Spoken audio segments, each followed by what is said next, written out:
వెంకటాపురం ఊరి చివర ఏటిగట్టుకు దగ్గరగా రామయ్య సీతమ్మ అనే దంపతులు ఒక చిన్న మట్టింట్లో నివాసముండేవారు.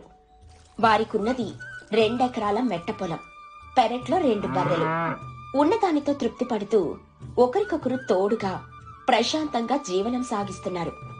అది పుష్యమాసం. ఆ ఏడాది చలి ఎన్నడూ లేనంతగా ఊరి మీద పంజా విసిరింది.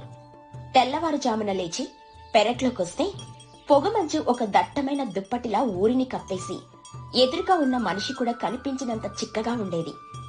గాలి సూదుల్లా ఒంటిని గుచ్చుకుంటూ కీళ్లు బిగుసుకుపోయేలా చలి పెడుతోంది. రామయ్య సీతమ్మ ఆ చలికాలానికి కావలసినన్ని సిద్ధం చేసుకున్నారు.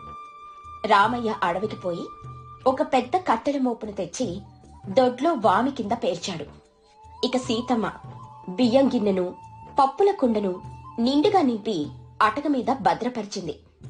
ఒకరోజు సాయంత్రం ఇద్దరు అరుగు మీద కూర్చొని కుంపటి దగ్గర చలి కాచుకుంటూ ఉండగా